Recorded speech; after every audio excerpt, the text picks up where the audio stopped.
Before we begin, please subscribe to the channel, like this video, and leave a comment. This will help the channel grow and motivate us to release regular stories. You can tell us where you are watching us from and at what time, as well as what you like about our content. Enjoy listening. Story 1. The Hollow Man of Blackwood Ridge. The call of the mountains had always been a siren song to me, a whisper in the wind promising ancient secrets and untamed beauty. But it was a whisper that, in the summer of 2018, turned into a chilling scream I can still hear in my nightmares. I'm a landscape photographer by trade, drawn to the raw, unfiltered majesty of places untouched by modern man. And nowhere felt more untouched, more primordial than the vast, whispering wilderness of the Appalachian Mountains. Specifically, the lesser-known trails winding through the Blackwood Ridge section of eastern Kentucky. I'd been scouting for a week, camping solo, relying on my worn topo maps and a compass, deliberately eschewing GPS or cell service. The beauty was breathtaking mist-shrouded valleys, ancient oaks draped in moss, the air thick with the scent of pine and damp earth. But there was also a pervasive quiet, a silence that felt less like peace and more like an absence, a hushed reverence for something unseen. Locals in the nearest tiny town, a cluster of dilapidated homes called Whisper Creek, had given me strange looks when I mentioned Blackwood Ridge. "Best leave that place alone, son," an old woman with eyes like polished stones had rasped, her voice like rustling leaves. "Things live up there that ain't got no business with man." I dismissed it as mountain folklore, the usual superstitions of isolated communities. I was a rational man, a scientist in spirit, armed with lenses and filters, not fear. My target was a rarely photographed waterfall, tucked deep in a gorge that locals called the Devil's Drain. The hike was brutal, a scramble over slippery rocks and through dense rhododendron thickets. By late afternoon, the light was fading, casting long, distorted shadows that danced like specters. I found a flat spot near a babbling stream, set up my small tent, and cooked a meager meal. The air grew colder as dusk settled and the forest sounds intensified. The chirping of crickets, the hoot of an owl, the distant howl that might have been a coyote or something else entirely. I pulled my sleeping bag tight, convincing myself the goosebumps were just from the evening chill. It started subtly, a faint rhythmic tap-tap-tap like a small branch striking against wood far off. It was too regular to be natural, too insistent. I told myself it was a woodpecker late to bed, but it didn't sound like a bird. It had a hollow, resonant quality like bone on dry timber. It lasted for perhaps 5 minutes, then ceased as abruptly as it began, leaving behind a deeper silence than before. I dismissed it as my imagination, amplified by the solitude. The next day, I made it to the Devil's Drain. It was magnificent, a roaring cascade plunging into a dark, fern-lined pool. I spent hours photographing, lost in the rhythm of the water. As the sun began its descent, painting the sky in fiery oranges and purples, I packed up, feeling invigorated. I decided to try a different route back to my camp, hoping to find a better vantage point for a sunset shot. This was my first mistake. The new trail, if you could even call it that, quickly deteriorated into a deer path, then vanished entirely. I found myself pushing through increasingly dense undergrowth, the forest closing in around me, the light dimming rapidly under the thick canopy. Panic began to prickle. I pulled out my compass, it spun wildly, then settled on a random direction, useless. The air grew heavy, damp and still, as if the forest itself was holding its breath. Then I heard it again. The tapping, closer this time, and louder, tap tap tap tap.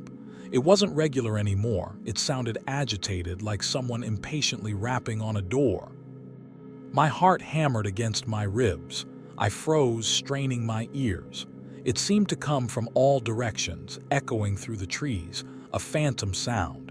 I tried to convince myself it was just the wind or branches rubbing together, but there was no wind.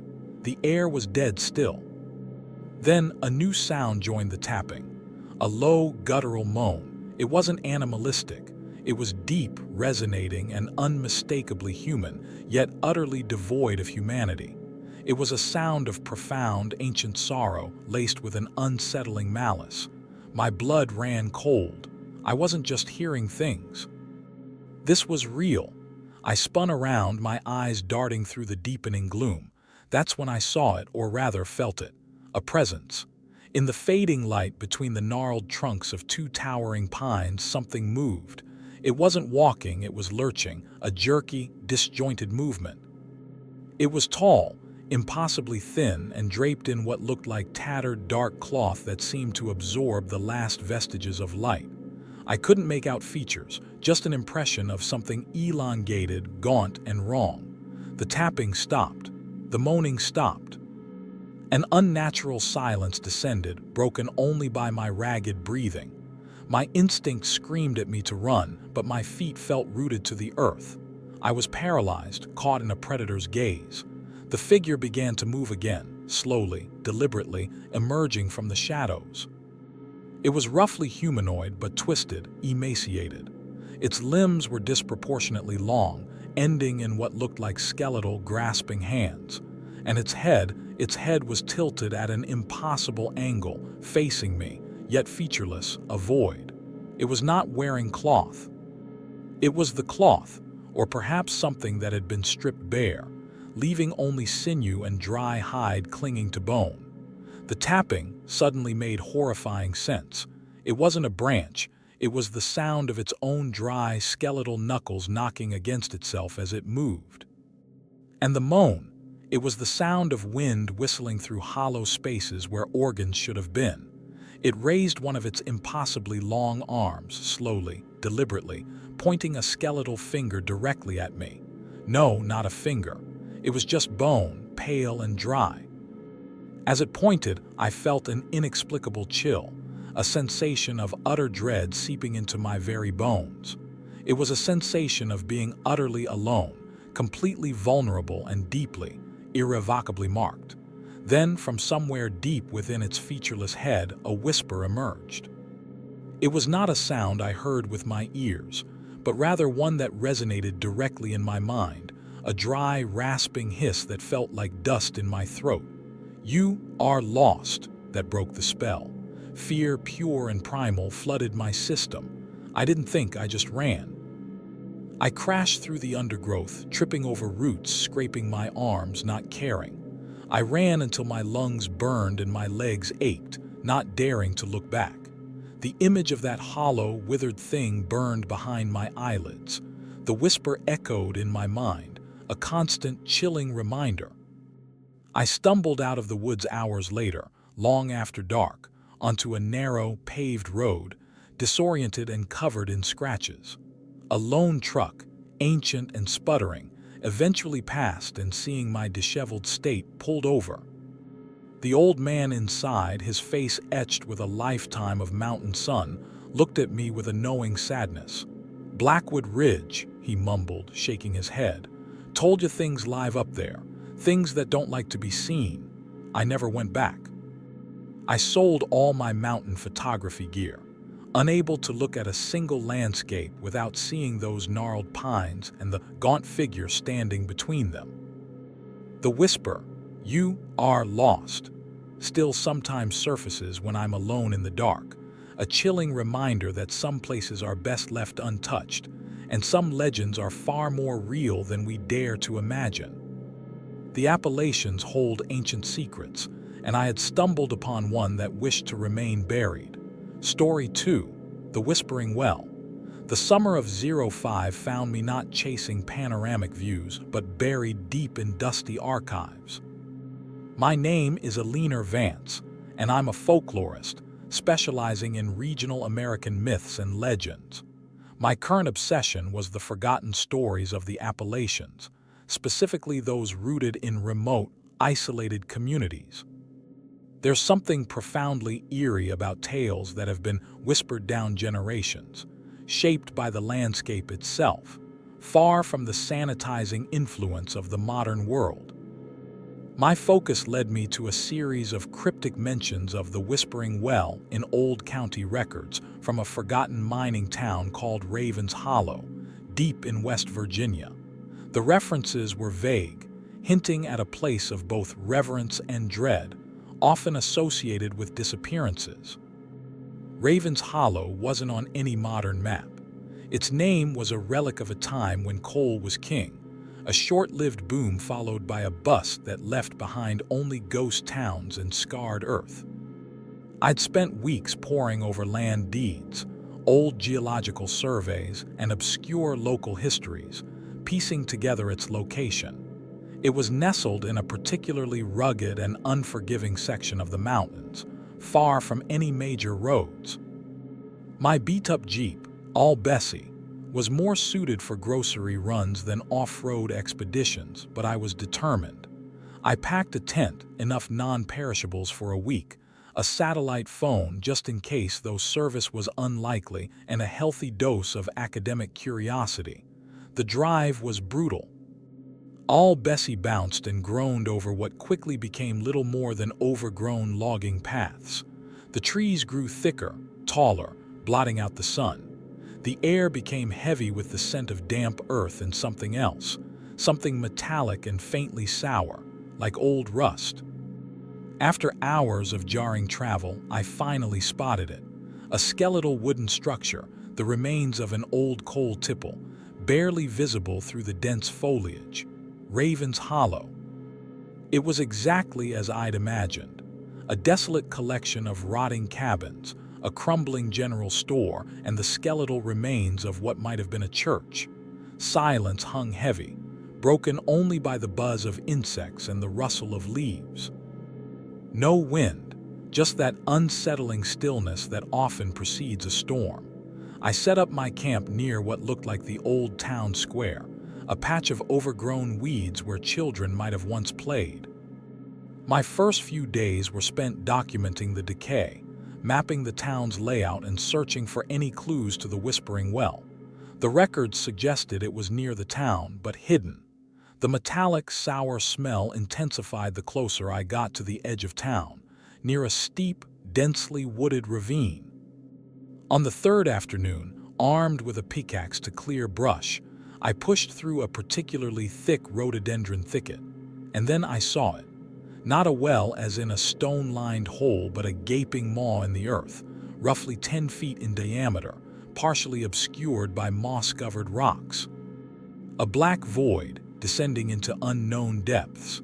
The air around it was noticeably colder, and the metallic smell was overpowering now, almost acrid. What struck me first wasn't the sight, but the sound. A faint, almost imperceptible whispering.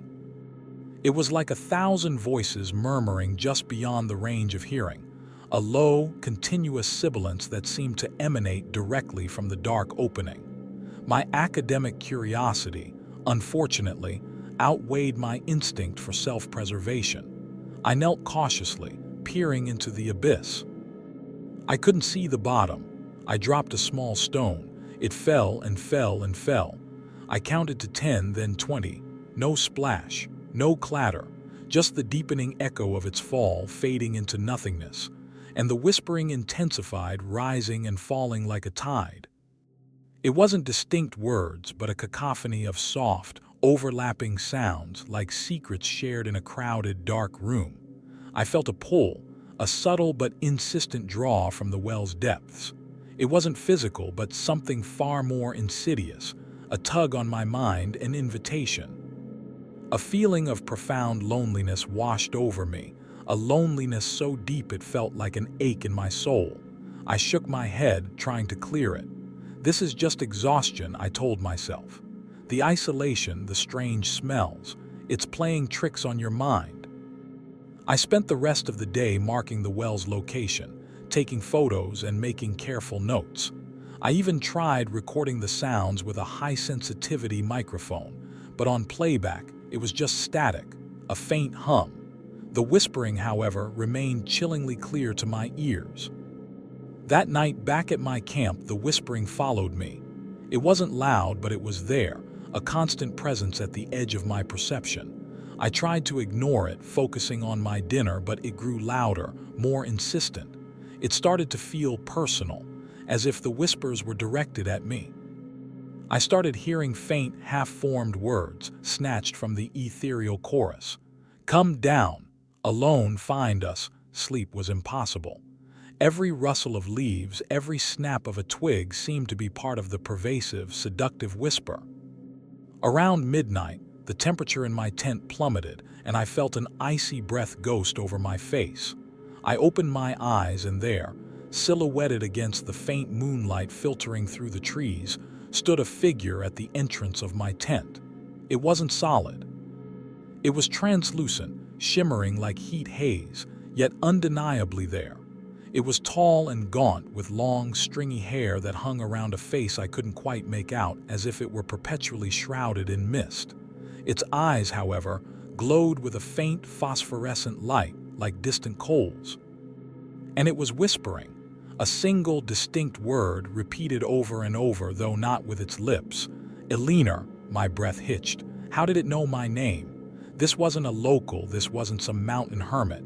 This was something else, something ancient tied to this desolate place. The whispering from the well outside now roared in my ears, amplified. No longer a murmur, but a desperate, pleading chorus. The figure in my tent reached out a translucent hand, its fingers impossibly long, beckoning. The loneliness from the well returned, amplified 1,000-fold, twisting into a profound despair. It felt like the weight of generations of lost souls, begging for companionship, for release. I felt tears prick my eyes, a sympathy so overwhelming it was almost unbearable. I felt a desperate urge to reach out, to touch that shimmering hand, to follow it. But then, a jolt. A sudden, sharp image flashed in my mind. A blurred photograph from one of the old town records, depicting a crude wooden sign near the entrance of Raven's Hollow. The faded words, half-eaten by time, read, "Beware the well that calls your name, for it hungers for more than fame." The words sliced through the trance. This wasn't sympathy, it was entrapment. The feeling of despair, I realized, wasn't mine. It was being projected onto me. My heart pounded. I scrambled backward, hitting the back of my tent. The figure took a step forward, its glowing eyes fixed on me, the whispers growing louder, more frantic. With a guttural cry, I fumbled for the zipper of my tent. My fingers were numb, clumsy with fear. I yanked it open, tumbled out, and didn't even bother to pack. I threw myself into all Bessie, fumbling with the keys, the engine coughing to life with a desperate growl. The entire time, the whispers screamed around me, and I could feel that cold, translucent hand reaching. I threw the Jeep into reverse, gravel spitting, and sped out of Raven's Hollow, not daring to look in my rearview mirror. The whispers pursued me for miles, a phantom echo in the darkness, slowly fading as I left the haunted valley behind. I never published my research on Raven's Hollow or the Whispering Well. How could I? It wasn't a legend I'd unearthed. It was a hungry entity I'd escaped by the narrowest of margins. I still study folklore, but I keep to libraries and archives, far from the places where the veil between worlds grows thin. And sometimes, on a quiet night when the wind sighs just so, I swear I can still hear a faint, insistent murmur calling my name. The Whispering Well had touched me, and a part of me believes it still waits deep in the mountains for someone else to answer its lonely call. Story 3. The Glade of Whispering Pines. My name is Sarah Jensen, and I'm a wildlife biologist specializing in avian migration patterns.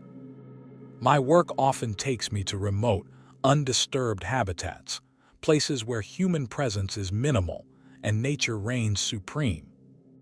In the spring of 2010, I found myself in a particularly isolated pocket of the Great Smoky Mountains National Park, a section so rugged and dense that it saw perhaps a handful of hikers a year. My goal was to track a rare species of warbler, believed to nest only in the highest, most secluded groves of old-growth pines. It was painstaking work, requiring days of silent observation, deep in the wilderness, miles from the nearest trail or road. I wasn't a novice to the wild. I'd spent countless weeks camping solo, comfortable with the solitude and the rhythms of the forest. My gear was top-notch, my survival skills honed over years of field research. I carried a topographic map, a compass, and a two-way satellite communicator for emergencies, but I rarely used it, preferring to feel utterly disconnected from the digital world. The air up there, even in spring, had a crisp, almost biting quality, clean and sharp with the scent of pine needles and damp earth. There was an ancient, almost sacred silence that permeated the forest, broken only by the rustle of leaves, the distant call of a hawk, or the soft chirping of the birds I was studying. My camp was a small, well-hidden bivouac near a crystalline mountain spring. It was idyllic, truly. Days were spent silently observing, binoculars pressed to my eyes, charting flight paths and nesting habits. Evenings were for meticulous note-taking and the quiet enjoyment of my surroundings. I felt closer to the raw pulse of the planet than anywhere else. The oddities started after about a week. It began with the birds. Their calls, usually so varied and melodious, became oddly muted, almost hushed. It was as if they were afraid to make too much noise. Then, the squirrels and other small mammals seemed to disappear, their usual chatter and rustling replaced by an unnerving quiet. The forest, which had felt alive, now felt watchful. One afternoon, following a promising warbler call, I pushed deeper into a stand of unusually tall, slender pines, their needles so dark they seemed almost black. The ground here was surprisingly clear, almost like a swept floor, devoid of undergrowth or fallen branches. The light, even at midday, was dim, filtered by the dense canopy, creating an eternal twilight. This was the glade of whispering pines, though I didn't know it by name then. It felt ancient, sacred, and deeply, deeply unsettling. As I moved further into the glade, a strange phenomenon began. I started hearing faint whispers. They weren't distinct words, but a multitude of soft, breathy sounds, like secrets being exchanged on a gentle breeze. Yet there was no breeze. The air was perfectly still. The whispers seemed to come from the very trees themselves, a low, continuous murmur that swirled around me, disorienting and pervasive. I attributed it to the unique acoustics of the glade, perhaps the sound of my own blood rushing in my ears, amplified by the profound silence. I found my warbler, but it was behaving strangely. It wasn't singing its usual vibrant song, but making a soft, almost fearful chirping, flitting nervously between branches, its tiny head cocked as if listening. As I watched it, the whispers around me intensified. They began to form patterns, rhythms, almost like a language I couldn't quite grasp. And then I heard it clearly, distinct amidst the other murmurs, a low, resonant hum. It vibrated in my chest, a deep, unsettling frequency that felt wrong. My rational mind tried to find an explanation, underground springs, geological anomalies, anything. But my gut screamed something else. This place felt alive in a way no forest should be. It felt like something was observing me, something ancient and patient. I decided to leave the glade, my research forgotten for the moment. The whispers followed me out, slowly fading as I returned to my camp. That night, sleep was elusive. The memory of the hum, the sensation of it vibrating in my bones kept me awake. The next morning, I woke to a profound silence. Not the usual peaceful quiet, but an absolute, suffocating absence of sound. No birds, no insects, no rustling leaves. Even the distant babble of the spring seemed to have ceased. I crawled out of my tent, a chill running down my spine. The air felt heavy, oppressive, like the world was holding its breath. And then I saw it. On the bark of the nearest pine tree, freshly carved, was a symbol. It was crude but unmistakable, an open eye dripping. And beneath it, a single, deep scratch that looked like a finger had been dragged across the bark. It wasn't there when I set up camp. It was new. A sudden, sharp crack echoed through the unnerving silence. It came from the direction of the glade of whispering pines. It sounded like a massive branch breaking or something heavy impacting the forest floor. And then the whispers returned, but this time they were different. They weren't just murmurs, they were angry. A low, guttural snarl seemed to rise from the collective sibilants, interwoven with distinct sibilant words, clearer than before. Out, intruder, ours, my scientific detachment shattered. This wasn't nature. This was something malevolent, something territorial, something that felt ancient and powerful. I grabbed my pack, throwing in only the essentials. I didn't bother with the tent. I just needed to get out. As I fled through the forest, the whispers chased me, swirling around me like invisible predators. I could feel a cold breath on my neck, hear the phantom snap of twigs just behind me. Every shadow seemed to stretch and writhe. The air grew colder, and the metallic sour smell I remembered from Raven's Hollow, a smell of old blood and damp earth, filled my nostrils. I pushed myself harder than I ever had, scrambling over fallen logs, sliding down embankments, my lungs burning, muscles screaming. I didn't stop until I burst onto a rarely used Forest Service road, heart hammering, trembling violently. A park ranger, a grizzled man named Roy who knew these mountains like the back of his hand, found me hours later, huddled by my Jeep. My satellite communicator, which I'd meant to use, lay forgotten in my discarded pack. I was pale, shaking, covered in scratches and mud. He took one look at my face and didn't ask what I'd seen. He just nodded slowly. "You found the old places, didn't you, girl?" He said, his voice low, his eyes scanning the dense woods behind me. "The places where the mountains remember. Best leave 'em be. Some things in these hills, they don't like being watched." I never returned to the Great Smoky Mountains National Park for research. The experience stripped away my scientific objectivity, leaving me with a primal, lingering fear. I still study birds, but from the safety of my office, relying on camera traps and drone footage. The sound of rustling leaves, even in my own backyard, can sometimes trigger a jolt of panic. And sometimes, late at night when the wind sighs just so, I swear I can still hear a faint collective murmur, a warning from the deep, dark heart of the Appalachian wild. Ours, Story 4, The Lights of Dead Man's Pass. My name is Caleb Thorne, and my connection to the Appalachian Mountains isn't one of recreation or academic study, but of ancestry. My family has lived in these hills for generations, their roots as deep as the ancient hemlocks that cling to the impossibly steep slopes. We're miners, not by choice anymore, but by tradition, and a stubborn refusal to leave the land that carved our very identity. In the late autumn of 1998, a particularly harsh season, my younger brother Jesse and I found ourselves in a desperate hunt for a lost vein of coal, one whispered about in old family tales, said to run deep beneath a desolate stretch of terrain known ominously as Dead Man's Pass. Dead Man's Pass earned its name from a series of gruesome accidents and disappearances that plagued the early mining days. The old-timers spoke of strange lights, of men driven mad by unseen forces, of equipment failing without cause. My grandfather, a man who rarely spoke of fear, would simply grow quiet and stare into the flickering fire whenever the pass was mentioned. "Some places," he'd once told me, his voice barely a whisper, "the mountain takes what it wants."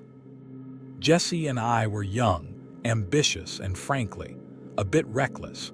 The local economy was in a slump, and the lure of this legendary coal seam was too strong to ignore.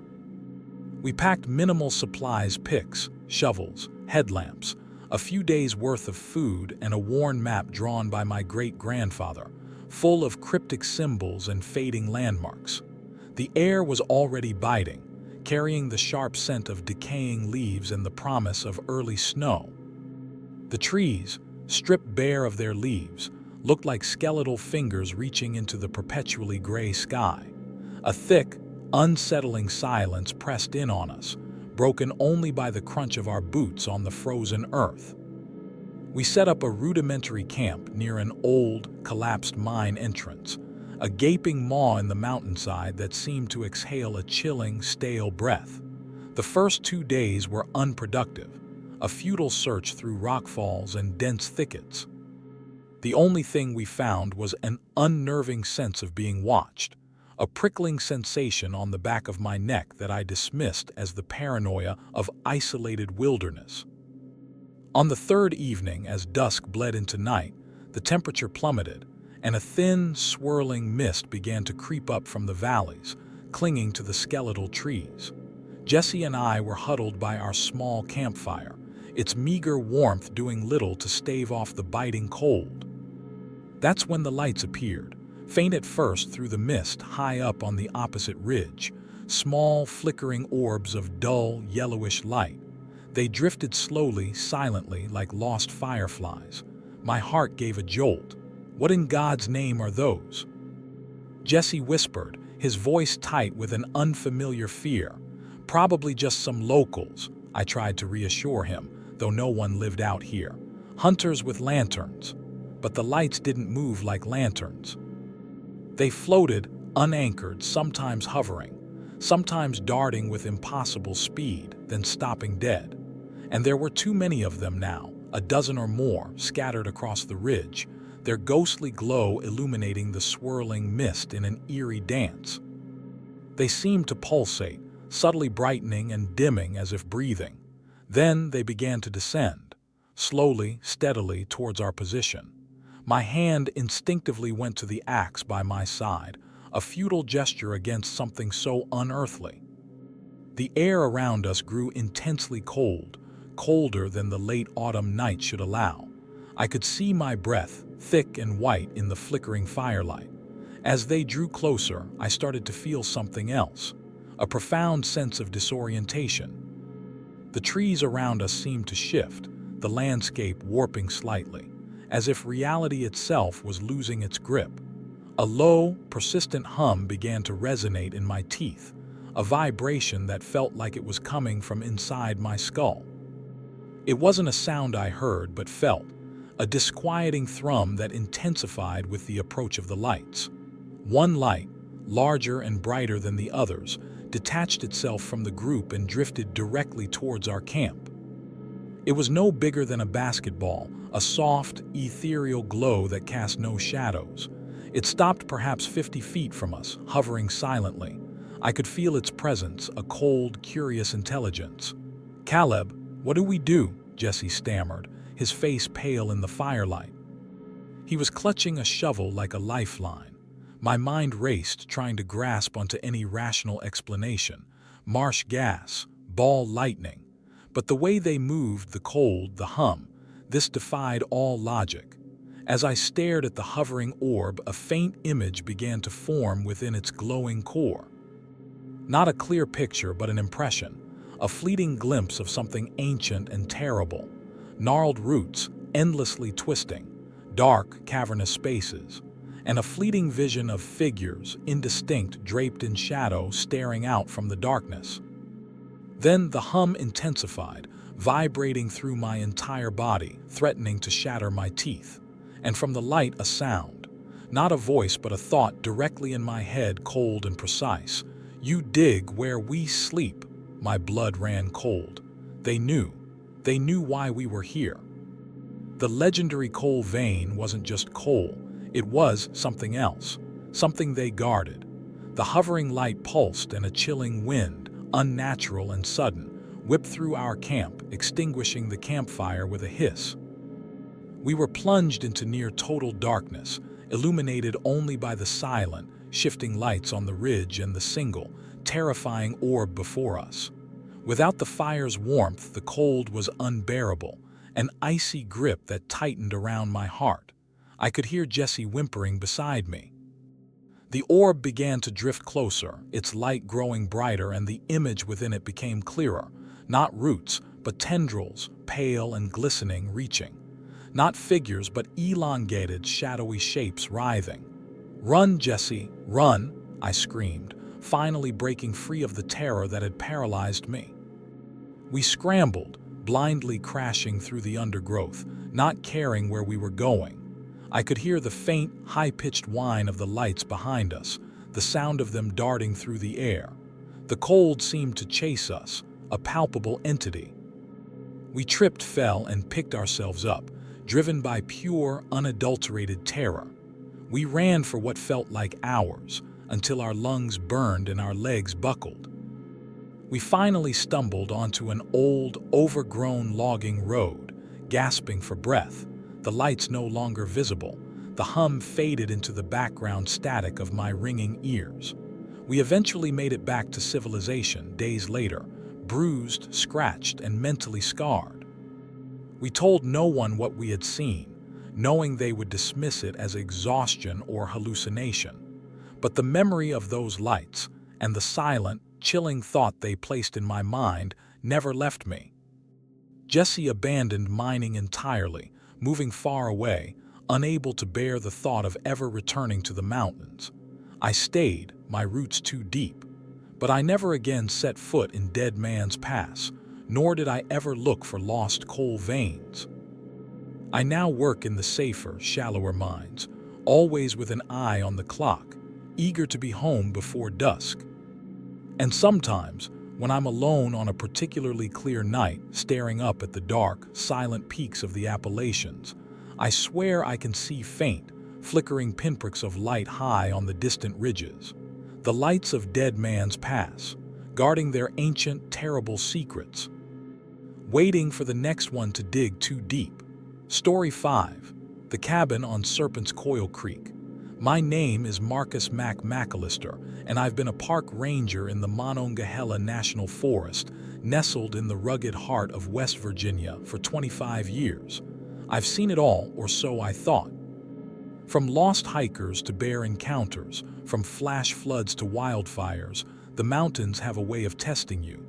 I know these woods like the back of my hand, every trail, every shortcut, every hidden hollow.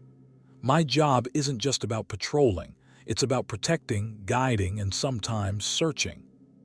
And in the late fall of 2015, a routine search and rescue operation led me to a place that redefined everything I thought I knew about the wilderness, about the Appalachians, and about true dread. The call came in on a cold, blustery October afternoon.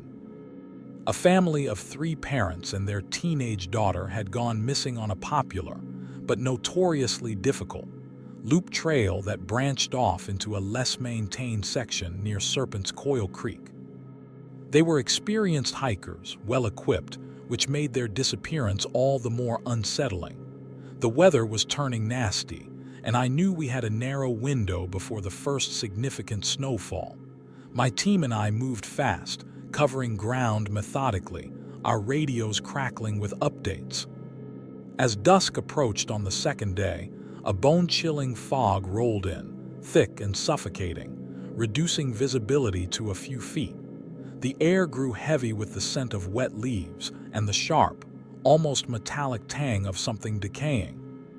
That's when my tracking dog, a seasoned German shepherd named Ranger, began to behave oddly.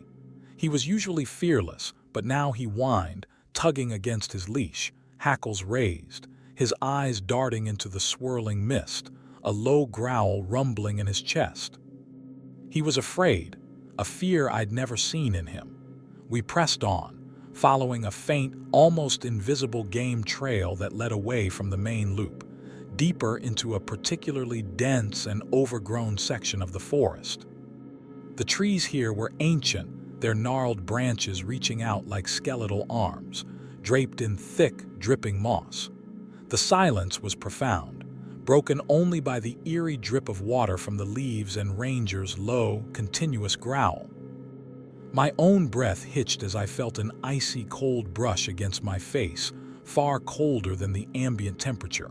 It felt like a deliberate touch. Then, through the swirling fog, I saw it.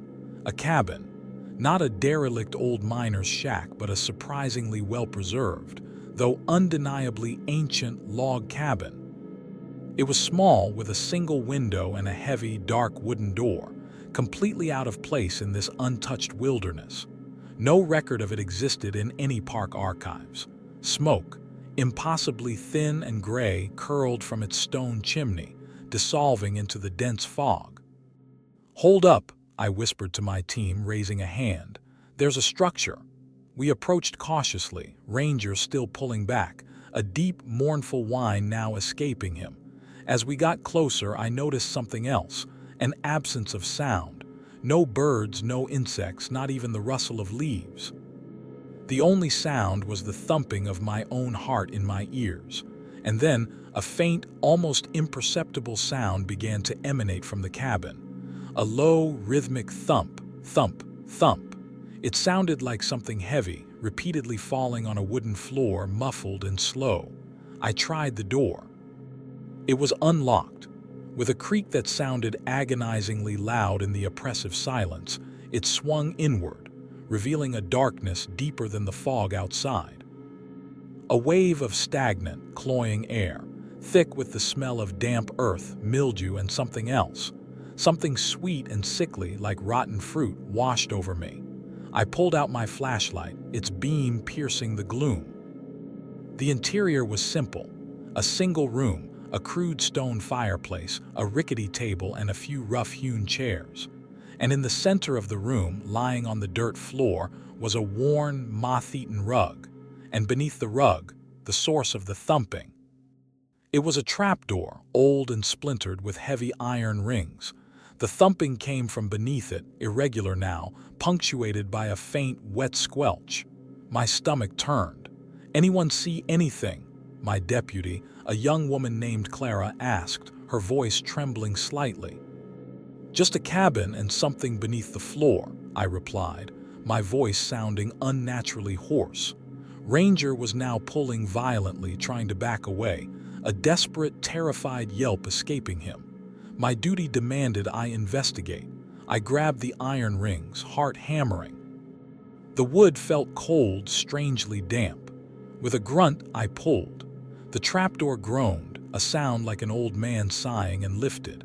A gust of icy, fetid air rushed up, carrying with it a wave of that sickly sweet smell, now overpowering, making my eyes water and my gorge rise. My flashlight beam plunged into the darkness below. It wasn't a basement. It was a well or a shaft. But it wasn't dug into rock. It was lined with a dark, glistening material that seemed to absorb the light, making the depths appear endless. And from within that darkness, the thumping continued, louder now, accompanied by a sound that made my blood run cold, a faint, wet slithering. And then I saw them. Not objects, but shapes, pale, indistinct forms undulating slowly in the inky blackness like bloated, submerged roots. They were vaguely humanoid but twisted, elongated, their surfaces slick and phosphorescent, glowing with a faint, sickly green light. They were too big, too numerous, too wrong for the confines of the shaft. And as my light touched them, they seemed to stir slowly, deliberately. From the depths, a sound rose. Not a whisper, not a moan, but a collective, deep gurgle. It was the sound of something vast and ancient feeding. And then, a faint, metallic clatter echoed from the abyss. My flashlight beam found it a hiking boot. A modern, high-tech hiking boot, identical to the ones worn by the missing family. It was partially submerged in the glistening muck, a pale, severed foot still inside. The sickly sweet smell intensified, now cloyingly sweet, like carrion flowers. And the gurgling grew louder, more insistent, accompanied by a wet slurp. My mind reeled. This wasn't a rescue operation. This was a grave. And the things down there, they weren't just guarding it. They were consuming. Close it now. I yelled, my voice cracking, stumbling backward, pulling frantically at the trapdoor. Clara and the others rushed forward, their faces pale with horror as the smells and sounds assaulted them. We slammed the trapdoor shut with a sickening thud, the muffled thumping and gurgling resuming immediately from beneath our feet. Ranger was barking hysterically, pulling with all his might towards the door, his eyes wide with sheer terror. We didn't hesitate. We burst out of the cabin, leaving the horrors within, and fled into the thick, suffocating fog, not stopping until we were miles away, gasping for breath, shaking uncontrollably. We found the missing family's car at the trailhead empty. We never found their bodies. Officially, they were listed as victims of exposure and a rogue bear attack. My team and I shared a silent, unspoken understanding. We knew the truth. We knew what lived beneath that cabin. I'm still a park ranger. I still patrol the ᴡᴇʟᴏᴍᴇ.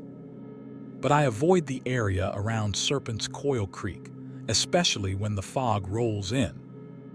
And sometimes on a quiet night when the wind howls through the valleys, I swear I can hear a faint, distant thump, thump, thump, a rhythmic beat from the dark heart of the mountains, a reminder of the things that lie hidden, waiting in the deep places, forever feeding.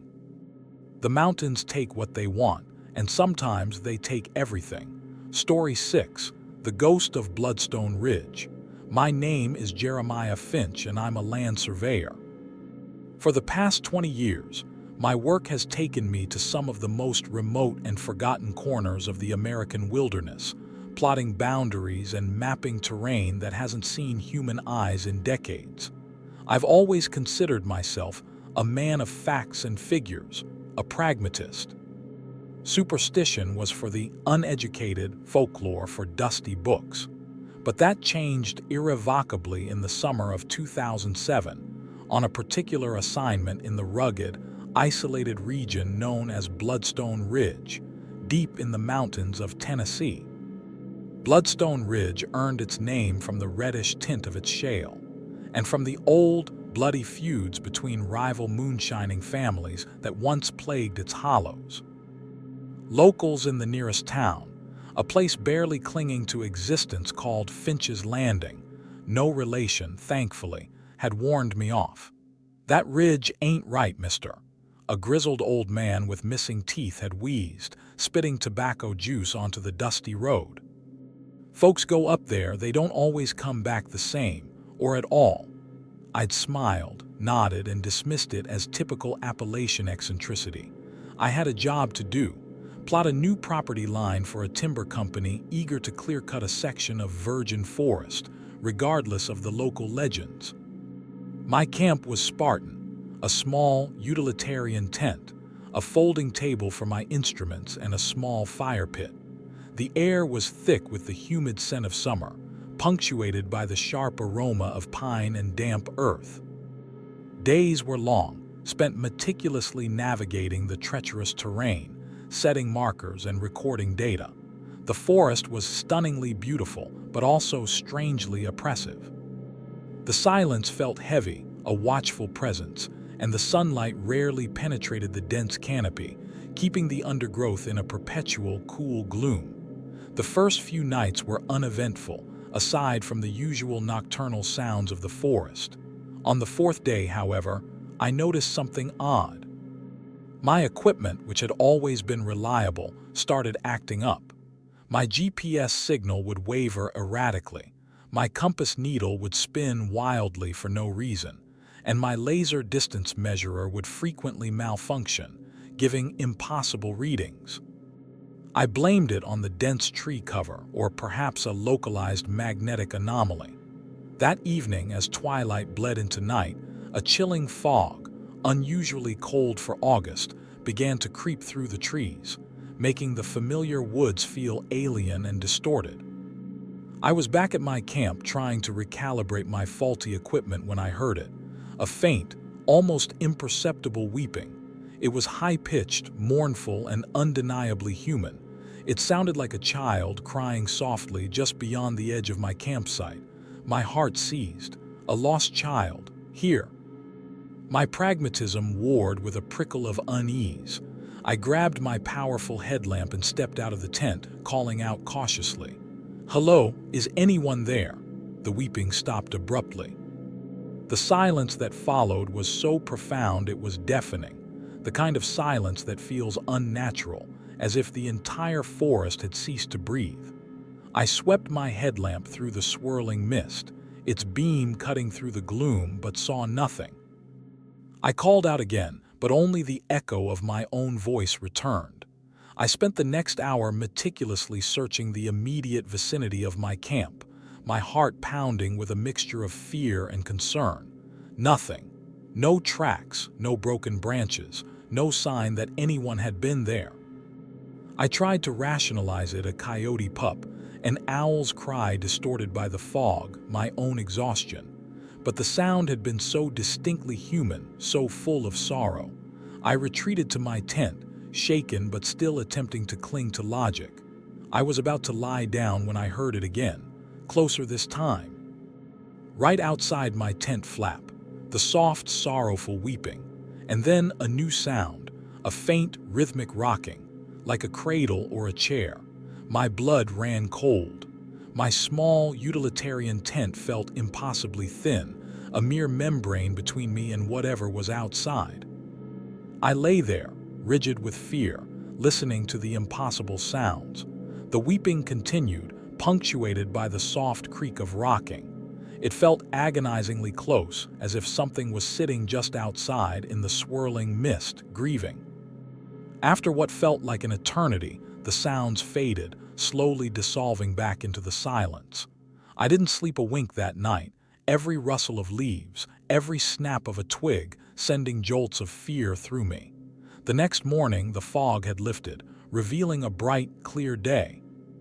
I felt a surge of relief, convincing myself it had all been a product of my overactive imagination, fueled by isolation and local tales.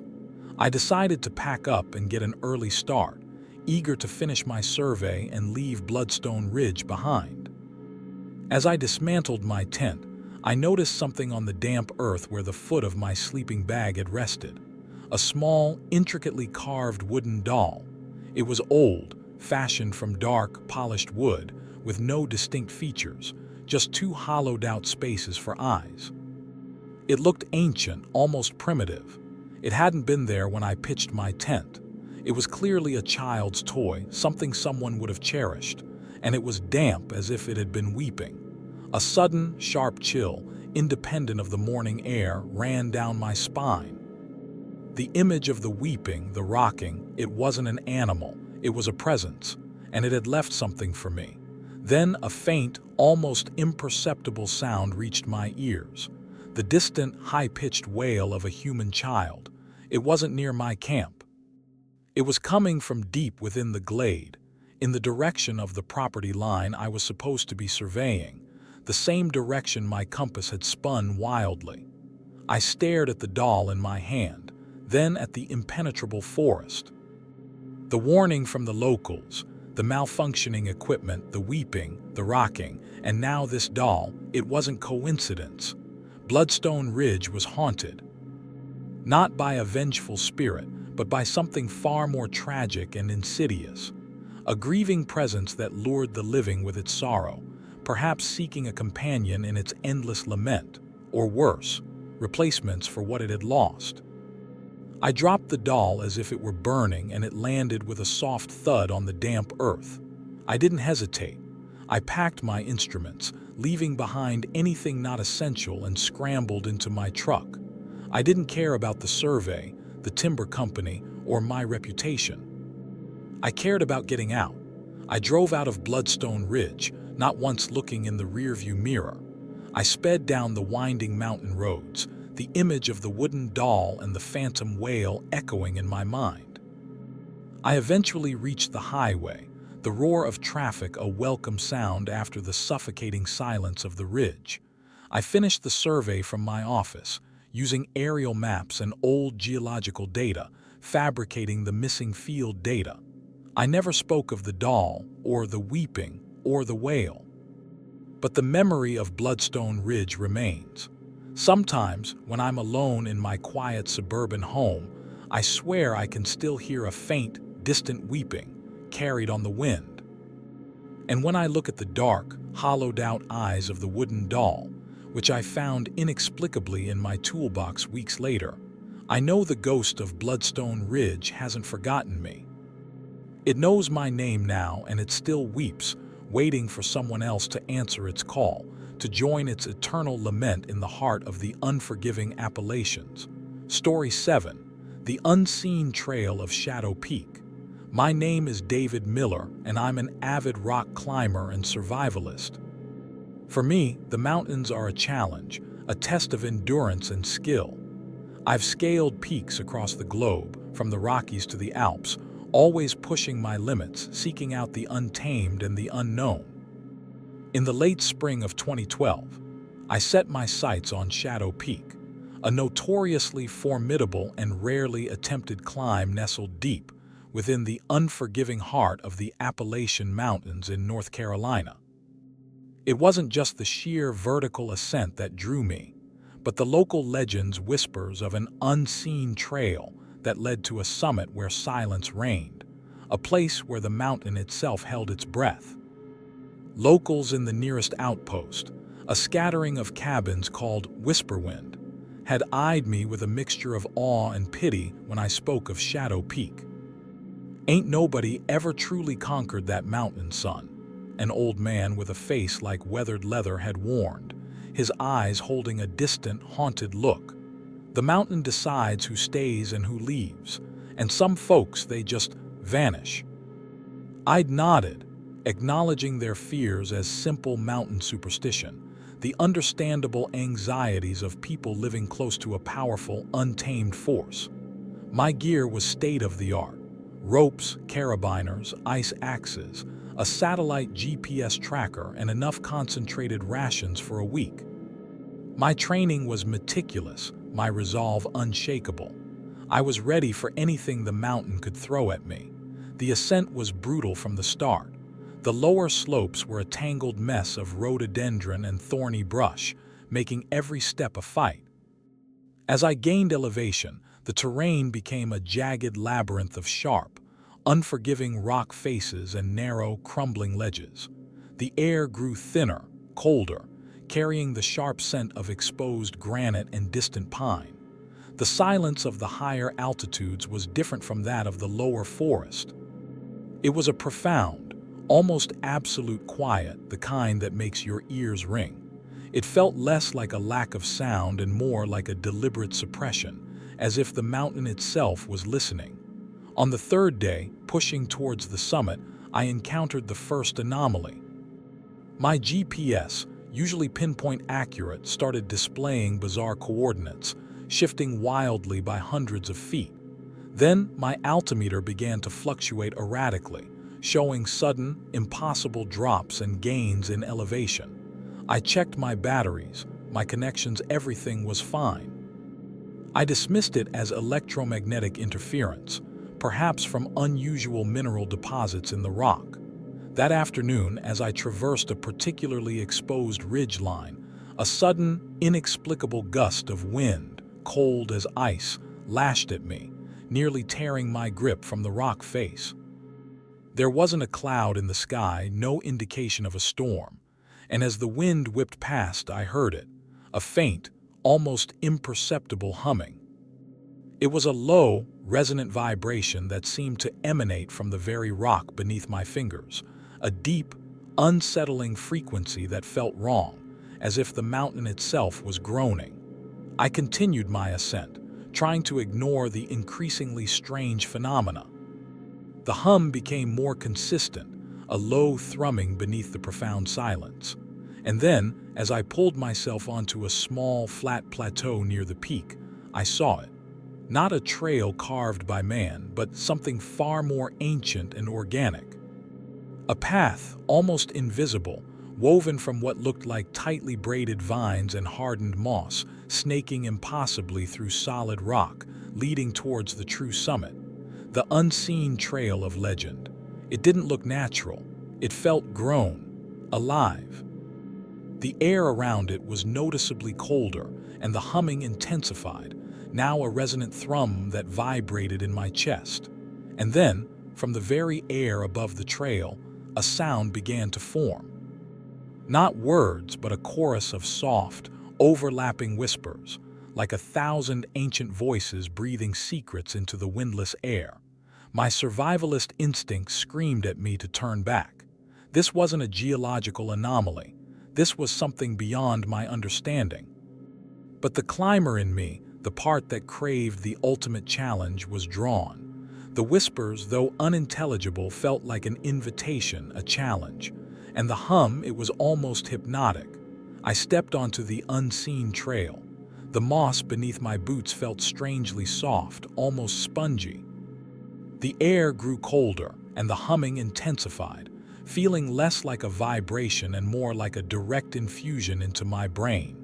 The whispers became clearer, though still not distinct words, a cacophony of sibilant sounds that seemed to wrap around me, pulling me deeper. Then, as I approached the very apex of the peak, a shadow fell over me. Not from a cloud, for the sky was clear. It was a dense, localized shadow, as if a patch of night had suddenly descended. And from within that shadow, on the very summit, something stirred. It was immense. Not a creature, not a spirit, but a presence that seemed to absorb all light and sound. It was vaguely columnar, like a massive tree trunk, but it pulsed with a dark, oily sheen.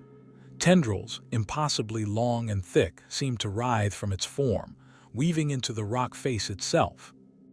It was the mountain, or a part of it, made manifest. The whispers roared in my ears, no longer a chorus but a unified, thundering voice, deep and resonant. You trespass on sacred ground, and then the hum shifted. It became a high-pitched, agonizing shriek, piercing my eardrums, rattling my very bones. The air crackled with unseen energy. I felt a crushing pressure on my chest, as if the entire weight of the mountain was pressing down on me. My vision blurred and the world seemed to warp, the familiar rock turning into a swirling vortex of black and green.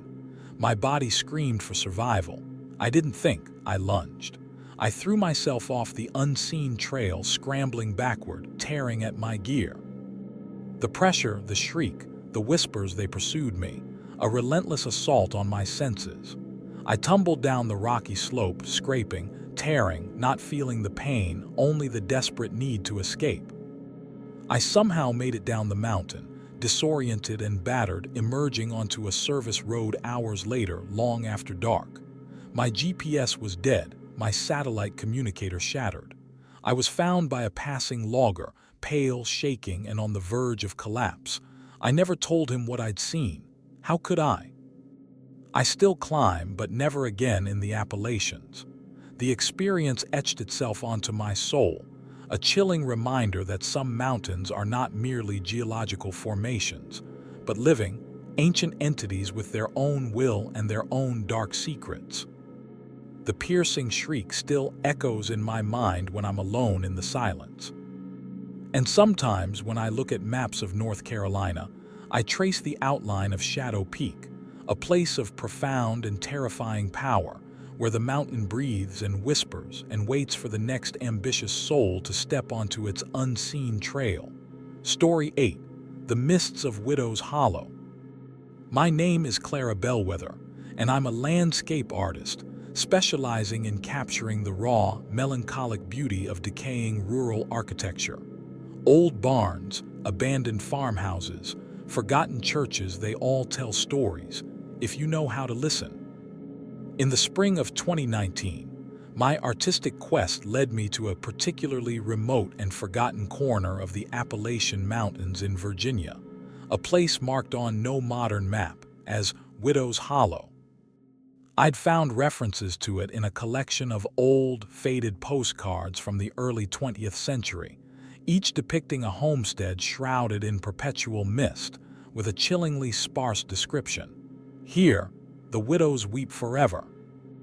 Locals in the tiny, isolated town of Pine Ridge, the last gasp of civilization before the wilderness consumed the road, had been unusually taciturn when I asked about Widow's Hollow. Their eyes, deep-set and weary, held a flicker of something that wasn't quite fear but a profound, inherited dread. "That ain't no place for living folk, miss," an elderly woman, her face a roadmap of wrinkles, had warned, clutching a worn Bible to her chest. "The air breathes heavy there. And what's lost ain't meant to be found." I'd nodded, appreciating their concern, but my artistic curiosity, a stubborn and sometimes reckless guide, urged me onward. I had my trusty sketchbook, a canvas, paints, and a small, sturdy tent. I was seeking inspiration, not specters. The journey was a winding, arduous affair, the paved road quickly giving way to a gravel track, then to a barely discernible wagon path. The trees grew thick and ancient, their branches dripping with moss, creating a perpetual twilight. The air became heavy with the scent of damp earth and something else, something intensely sweet, like overripe flowers, but with an underlying hint of decay. An unsettling silence permeated the woods, broken only by the crunch of my tires on the rough terrain and the distant, mournful hoot of an owl that seemed to follow me. I finally found Widow's Hollow on the afternoon of the second day. It wasn't a town, but a cluster of perhaps half a dozen dilapidated cabins and a small, crumbling church, nestled deep within a bowl-shaped depression in the mountains. And true to the postcards, it was perpetually shrouded in a thick, swirling mist, even though the sun was high above the peaks. The mist was unnatural, too dense, too still to be ordinary fog. It clung to the trees like a shroud and diffused the light, casting everything in a soft, ethereal glow. I set up my camp on a small rise overlooking the hollow, giving myself a vantage point. The sweet, decaying scent was strongest here, making my head feel light and my stomach churn. I pulled out my sketchbook, eager to capture the haunting beauty of the scene, but found my hands shaking, my artistic eye strangely dulled by an inexplicable unease.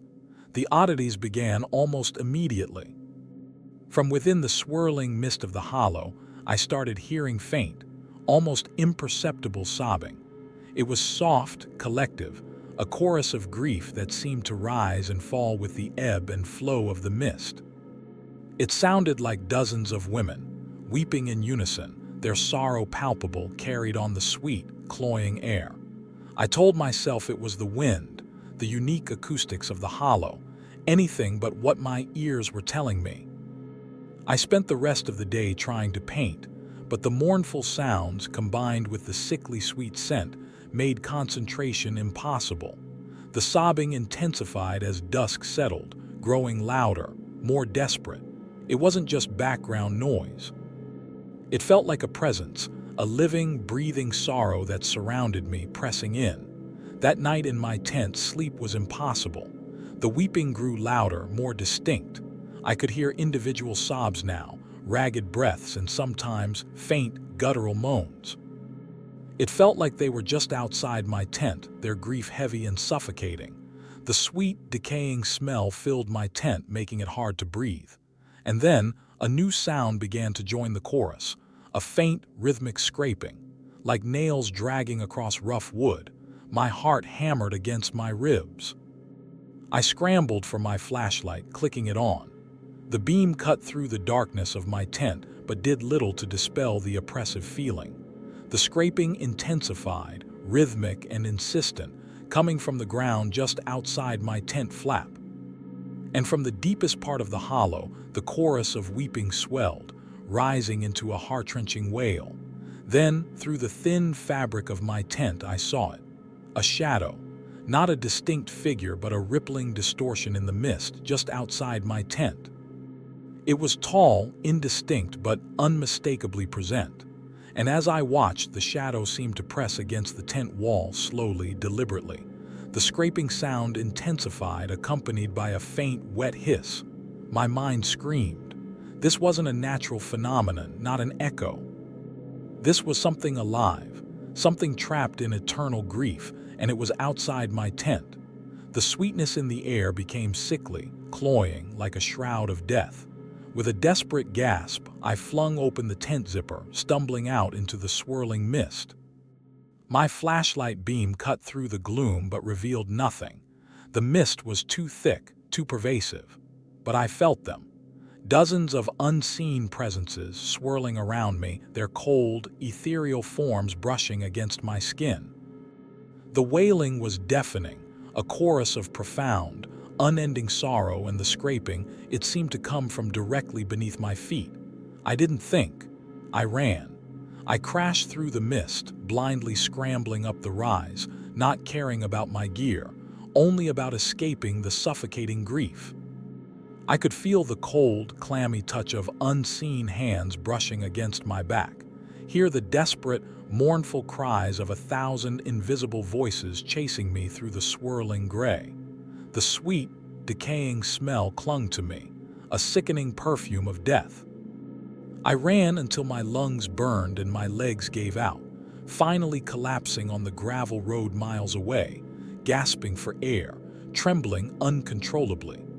I managed to flag down a passing truck, its driver a burly, quiet man with eyes that held the same haunted knowing as the locals in Pine Ridge. He didn't ask what happened. He just drove me to the nearest town, casting occasional, wary glances at the mountain peaks in his rearview mirror. I never returned to Widow's Hollow. I never painted again, not landscapes anyway. The raw, melancholic beauty I once sought had become tainted by unspeakable horror. The sickeningly sweet smell, the sound of collective weeping, the ghostly touch they haunt my waking hours and my nightmares. And sometimes when a fog rolls in, or the scent of damp earth fills the air, I swear I can still hear them, a faint, distant chorus of sorrow, a timeless lament from the mists of Widow's Hollow, forever calling for companions in their eternal grief.